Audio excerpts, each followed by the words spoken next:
नमस्कार दोस्तों, कैसे हैं आप सभी का स्वागत करता हूं हमारे इस YouTube channel competitive way study centre पर। दोस्तों, आपको पता है अभी एमटीएस से रिलेटेड जो क्लास चल रहा है, एमटीएस का एग्जाम चल रहा है एसएससी का, उसमें मैथ सेक्शन में कैसा कैसा क्वेश्चन पूछा जाता है उससे पे हम लोग चर्चा करते हैं। ठीक है दोस्तों, जैसा क्वेश्चन पिछले शिफ्ट में पूछा गया है उसी के आधार पर एक हमने आपके लिए तैयार करके सेट लाए हैं जिसका डिस्कशन आज करेंगे। तो आज आप क्लास को लास्ट तक जरूर देखिएगा। आपको अगर एग्जाम दे दिए हैं तब तो कोई बात नहीं, अगर नहीं दिए हैं तो आपको बहुत ज़्यादा हेल्प करेगा आने वाले एग्जाम में। ठीक है दोस्तों, अगर आपके आने वाले किसी शिफ्ट में एग्जाम होगा तो ठीक है। शुरुआत करते हैं, देखते हैं आज की क्लास का मैथ सेक्शन से कैसा कैसा क्वेश्चन पूछा जाता है, उसमें पहला क्वेश्चन हमने कैसा क्वेश्चन लेकर आया है। ठीक है दोस्तों, चलिए देखिए शुरुआत करते हैं। कह रहा है कि कंपाउंड इंटरेस्ट का क्वेश्चन है पहला। कह रहा है एक धनराशि चक्रवृद्धि ब्याज की निश्चित दर पर 10 वर्षों में दोगुना हो जाती है। ठीक है, यह धनराशि कितने वर्षों में 8 गुना हो जाएगी। दोस्तों, ऐसा क्वेश्चन हर एक शिफ्ट में पूछा जा रहा है। ठीक है दोस्तों, ध्यान से देखिएगा। इसके लिए क्या करना पड़ता है, ये 2 गुना वाला 3 गुना वाला गुनी टाइप इसको बोलते हैं। इसमें कुछ नहीं करना है, एक फॉर्मूला आपको याद रखना है। कौन सा फॉर्मूला कि दोस्तों, अगर मान लीजिए n से यहाँ पे क्या होगा, n1 की power t2 is equal to n2 की पावर t1। यही फॉर्मूला है, इसी पे आपको बन जाएगा सारा क्वेश्चन। जितना भी देगा इतना गुना हो गया, इतने साल में कितने साल में, कभी गुनी पूछेगी कभी साल पूछेगा, है ना, टाइम और वो क्या कहते हैं मल्टीपल पूछता है। एन से यहाँ पे क्या मतलब होता है, जितना गुना उसने कहा, और टी हमारे पास टाइम को शो करेगा। ठीक है दोस्तों, अभी किसने कहा कि निश्चित दर पर 10 वर्षों में 2 गुना हो जाता है। 10 वर्षों में यानी कि पहला टाइम 10 है और गुना कितना हो रहा है, 2 गुना। तो लिख लेंगे 2, और दूसरा टाइम पूछा हुआ है, उसके बाद में कितने गुने होंगे ये पूछा हुआ है शायद, और आपको दिया गया है 8 गुना कितने वर्षों में हो जाएगा। तो यहाँ पर लिख लेंगे 8 गुना, है ना, और ये 10 साल। पहला वाला अगर लेंगे गुनी तो दूसरा वाला टाइम, दूसरा वाला गुनी तो पहला वाला टाइम। तो हमने यहाँ पर लिया है पहला गुनी, दूसरा टाइम पूछा है तो वो निकालेंगे। यहाँ पर लिए हैं दूसरा गुनी और पहला टाइम रख दिए हैं। अब दोस्तों यहाँ से एक चीज़ आपको आता होगा, नहीं तो अभी देख लीजिए, एक्स की power Y is equal to X की पावर जेड, ये है। तो आपको पता है कि बेस सेम है, तो यहाँ से हम कहेंगे कि y is equal to Z भी होगा। अगर बेस इक्वल है तो पावर भी क्या होंगे, इक्वल होंगे। तो यहाँ पे यही काम करेंगे, 2 की power t2 is equal to 2 की पावर 3 की पावर 10, ये हो जाएगा। तो क्या हो जाएगा, 2 की power t2 is equal to 2 की पावर 10 3 से कितना होता है 30, यानी कि t2 का मान कितना आ गया। अब बेस सेम हो गया तो पावर भी इक्वल होंगे, तो कितना होगा 30 साल। यही आपसे पूछा गया था कि 8 गुना होने में कितना टाइम लगेगा, तो क्या हम कहेंगे 30 साल। समझ गए दोस्तों, कुछ नहीं था क्वेश्चन। चक्रवृद्धि ब्याज में कहा कि 10 वर्षों में 2 गुना हो जाएगा, तो 8 गुना होने में कितना टाइम लगेगा। तो हमने कहा सर 8 गुना होने में 30 साल लग जाएंगे। ठीक है, चलिए अगला क्वेश्चन देखते हैं। क्या कह रहा है अगला क्वेश्चन कि एक वस्तु का अंकित मूल्य 5450 रुपया है। यदि एक व्यक्ति 15% की छूट देने के बाद 15% का लाभ अर्जित करता है तो वस्तु का क्रय मूल्य क्या है। बहुत ही आसान क्वेश्चन है, पूछा जाता है ऐसा क्वेश्चन, पढ़ लिए, बना लिए होइएगा। क्या कहा कि एक वस्तु का अंकित मूल्य हमारे पास दिया हुआ है, मार्क प्राइस दिया हुआ है, और वो 15% छूट देने के बाद भी कितना कमा रहा है, 15%। तो दोस्तों आपको पता है अंकित मूल्य जो होता है वो छूट हमें उसी पर देते हैं कि नहीं, यानी कि 50 कितना है 5450, 5450 जो हमारे पास है ये मार्क प्राइस दिया हुआ है आपका। ठीक है, 5450। अब ये 5450 रुपया जो अंकित मूल्य था उस पर छूट मिलेगा, क्योंकि छूट किस पे मिलता है, मार्क प्राइस पे, और प्रॉफिट किस पे होता है, सेलिंग प्राइस पे। तो इसको इतना जो है कि छूट दिए हैं आप 15%, इसका मतलब ये वैल्यू आपका कितना का होगा, 85% का होगा कि नहीं। यानी कि इससे अगर हम भाग कर दिए तो 1% का वैल्यू आ जाएगा। हमें पूछा किसका है, तो क्रय मूल्य किसका होता है, 100% का मान होता है। तो 100 से यहाँ पे क्या करना पड़ेगा, मल्टीप्लाई करना पड़ेगा कि नहीं। तो यहाँ से जब हम निकालेंगे तो क्या आ जाएगा, ओ सॉरी यहाँ पे ना एक चीज़ें गड़बड़ हो गई हैं। क्या आपने छूट के साथ इसको बेचा है, इस पर 15% छूट दिए हैं, तो ये यानी कि ये जो अमाउंट है हमारा 5450, ये हमारा क्या हो जाएगा 85% का वैल्यू। तो इसको 85% ऐसे करेंगे तो ये यहाँ से क्या आएगा, जब 100 से भाग करेंगे तो जो मूल्य आएगा ना उसका फिर 115% निकालेंगे तो भी आ जाएगा। तो यहाँ से आ जाएगा आपका सेलिंग प्राइस, क्योंकि सेलिंग प्राइस इसके छूट के साथ तो 85% इसका होगा सेलिंग प्राइस। तो ये सेलिंग प्राइस है, तो सेलिंग प्राइस आपका कितना हो गया 5450 मल्टीप्लाई 85/100। अब ये हमारा 115% का वैल्यू हो जाएगा, क्योंकि जितना में आपने बेचा है 15% के प्रॉफिट पे, तो 100% मान होगा क्रय मूल्य, तो सेलिंग प्राइस आपका कितना हो जाएगा, विक्रय मूल्य 115%, यानी कि ये 115% का वैल्यू है। आपको वैल्यू कितना चाहिए, 85% का। क्यों सर, क्योंकि 15% छूट के बाद आप जो लिए हैं वही तो आपका होगा क्रय मूल्य। तो बस निकाल दीजिए, इतना को 115 से डिवाइड कर दीजिएगा, फिर से 85 से मल्टीप्लाई कर दीजिएगा, यही आपके क्वेश्चन का आंसर हो जाएगा। समझ गए दोस्तों, कोई डाउट नहीं रहा होगा, क्योंकि हमारे पास अंकित मूल्य दिया हुआ है और 15% छूट पर बेचे हैं, तो इसका मतलब 85% वैल्यू पर बेचे होंगे, वो हमारा सेलिंग प्राइस हो गया। अब सेलिंग प्राइस जो है, कहा गया कि 15% आपने लाभ अर्जित कर लिया, इसका मतलब इसका 115% ये मान है हमारा, और इसको हमने 115 से, तो 1% का वैल्यू आ गया, और 85 से हमारा चाहिए, क्योंकि 85% ही हमारा क्रय मूल्य है, 15% तो छूट पर था, तो फिर यहाँ से हम कर दिए तो क्या आ जाएगा हमारे पास, क्रय मूल्य आ जाएगा। समझ गए दोस्तों। चलिए अगला क्वेश्चन देखते हैं, बहुत ही आसान क्वेश्चन है था ये भी। देखिए क्या कह रहा है कि 2 रेलगाड़ी की चाल का अनुपात 5:8 है, ठीक है। यदि दूसरी रेलगाड़ी 4 घंटे में 60 किलोमीटर प्रति घंटा चलती है, तो पहली रेलगाड़ी की चाल किलोमीटर पर आवर्स में क्या होगा, बताइए।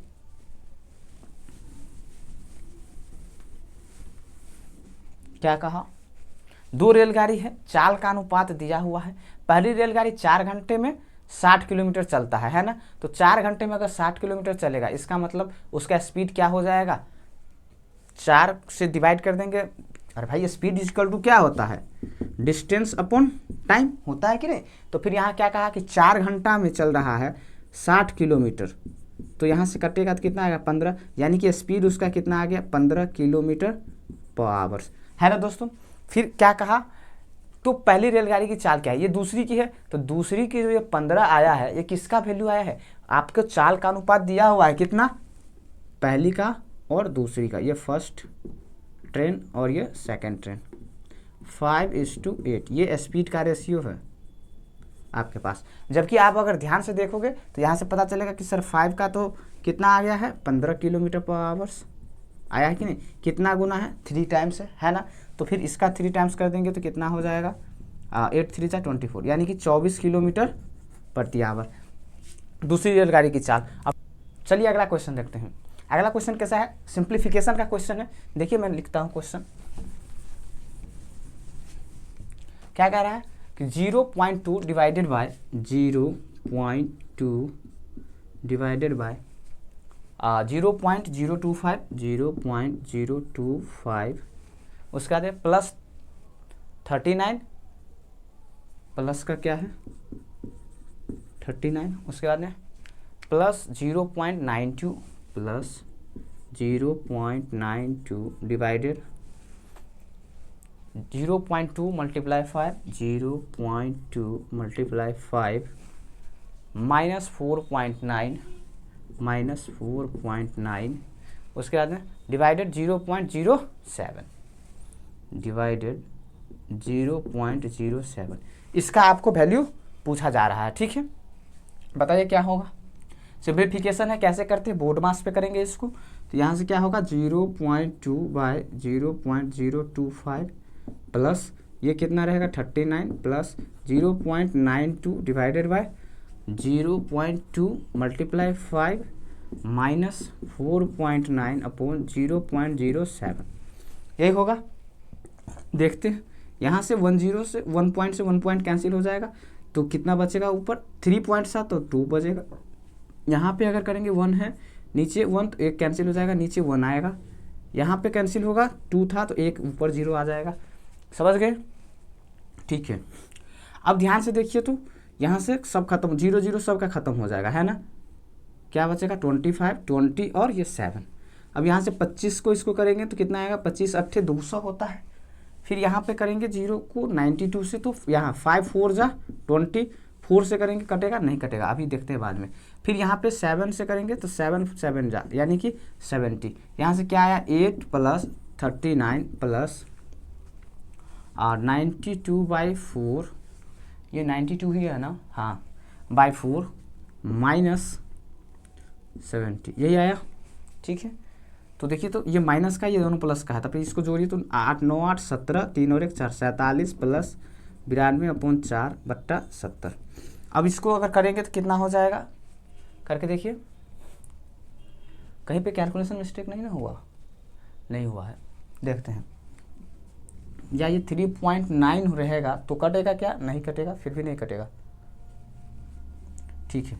अब यहाँ से देखिए 4 से इसको मल्टीप्लाई करेंगे तो कितना हो जाएगा, अब 4 7 जा 28, 4 4 जा 16 प्लस 2 188 प्लस 49 सॉरी 92 बट्टे 4 माइनस का 70 है ना। तो यहाँ से क्या आएगा, 2 10 9 8 17 1 18 280 बट्टे 4 माइनस 70। अब ये देखिए 4 से कट रहा है 70 बार, तो 70 प्लस का है और 70 माइनस का, तो क्या आ जाएगा 0। समझ गए दोस्तों, तो इसका आंसर क्या हो जाएगा 0 हो जाएगा। आया होगा समझ में, कुछ नहीं है, बोर्ड मास पे सिर्फ कैलकुलेशन था, ठीक है। चलिए अगला क्वेश्चन देखते हैं। अगला क्वेश्चन क्या कह रहा है, कह रहा है कि यदि दो संख्याओं का महत्तम समावर्तक 6 है और इन्हीं दो संख्याओं का लघुत्तम समावर्तक 54 है तो संख्याओं के गुणनफल का वर्गमूल ज्ञात कीजिए। ठीक है दोस्तों, दो संख्या आपको दिया हुआ है जिसका HCF और LCM दिया हुआ है, आपको HCF LCM पढ़े होंगे आप लोग, दिया हुआ है, और आपको पूछा जा रहा है कि दोनों संख्याओं के गुणनफल का वर्गमूल क्या होगा, है ना। ठीक है, बहुत आसान क्वेश्चन है, बनाइए क्या होगा। आपको पता होगा कि HCF इंटू LCM जो होता है वो क्या होता है, दो संख्याओं का प्रोडक्ट होता है कि नहीं, और यहाँ वही पूछा भी गया है। तो लिख देंगे, अगर मान लीजिए दो संख्या हमारे पास AB है तो कहेंगे कि AB का जो मल्टीप्लाई होगा वही हमारा HCF इंटू LCM होगा कि नहीं। तो दो संख्या पता नहीं है तो x मान लेंगे, तो क्या हो जाएगा, दोनों संख्याओं का गुणनफल 1 है, महत्तम 6 है और लघुत्तम 54 है, यानी कि 6 × 54 ये होगा गुणनफल। और इसी का आपको क्या पूछा गया है, वर्गमूल। वर्गमूल क्या होता है सर, रूट के अंदर कर देंगे, है ना। तो अब यहाँ से देखिए क्या आ जाएगा, अंडर रूट 6 4 जा 24 और ये 30 प्लस 2 तो 32 है ना। 324 किसका स्क्वायर है, 18 का। बहुत ही आसान क्वेश्चन था, ठीक है, बन गया होगा। LCM into HCF is equal to क्या होता है, प्रोडक्ट ऑफ टू नंबर। समझ गए दोस्तों। चलिए नेक्स्ट क्वेश्चन देखते हैं क्या कह रहा है, स्टैटिक्स का क्वेश्चन है ये। कह रहा है कि एक डेटा को आरोही क्रम में लिखा जाता है, अर्थात 3, 4, 7, x, x+1, 12, 13, 15 आरोही क्रम में लिखा गया है, बिल्कुल लिखा गया है, ठीक है। यदि इसी डाटा को अगर माध्यिका निकाला जाए तो माध्यिका कितना है, 9.5 है, तो आपसे x का मान पूछा जा रहा है। ठीक है दोस्तों, बहुत आसान है। स्टैटिक्स में माध्यिका बराबर क्या होता है, मोड बोलते हैं, क्या सॉरी मोड बोलते हैं, मीडियन। क्या होता है माध्यिका बराबर, माध्यिका बराबर क्या होता है, मिडल टर्म्स अपॉन 2, यही होता है ना। तो आपके पास जो डाटा दिया हुआ है 3, 4, 7, x, x+1, 12, 13, 5, इसका मिडिल टर्म्स देखिएगा तो कितना आएगा, कितने नंबर है, 3, 3, 6, 2, 8 है, 8 नंबर है हमारे पास, यानी कि 3 इस साइड 3 इस साइड, बीच वाला नंबर हमारा मिडिल टर्म्स होगा। तो बीच में कौन सा नंबर है, x है और x+1 है। तो मिडिल टर्म्स का क्या हो जाएगा, सम का लिख लेते हैं, मीडियन इज इक्वल टू क्या होता है, मिडिल टर्म्स अपॉन 2, यही होता है। तो मिडिल टर्म्स क्या है हमारे पास, दो नंबर है तो करना पड़ेगा x+1 अपॉन 2, यही होता है। और ये दिया हुआ है कितना, 9.5। यहाँ से देखेंगे तो 2x+1 इज इक्वल टू, ये इधर आ जाएगा तो कितना हो जाएगा, 19 हो जाएगा। और यहाँ से 2x इज इक्वल टू 18, 1 इधर आएगा तो minus x is equal to 9, यानी कि x का जो वैल्यू है वो कितना होगा, 9 होगा। समझ गए दोस्तों। चलिए अगला क्वेश्चन लेते हैं, एक और क्वेश्चन देखते हैं क्या कह रहा है। कह रहा है कि A एक कार्य को 15 दिनों में कर सकता है, B उसी कार्य को 20 दिनों में कर सकता है। एक साथ कार्य करते हुए वे दोनों इस कार्य का 70% भाग कितने दिनों में पूरा करेगा। देखिए तो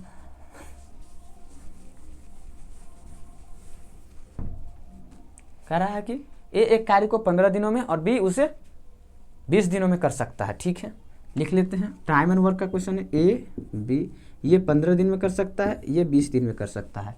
तो यहाँ से टोटल वर्क कितना होगा, तो दोनों का कॉमन मल्टीपल हो जाएगा, यानी कि 60 हो जाएगा। तो यहाँ पे 4 एफिशिएंसी से करेगा और ये 3 एफिशिएंसी से करेगा। ठीक है, क्या कहा कि अगर एक साथ काम करे तो काम का 70% भाग। एक बात बताइए, यही आपका टोटल वर्क होता है, तो टोटल वर्क जो है इसका 70% भाग कितना होगा, तो कहेंगे सर 60 × 70/100 यही होगा।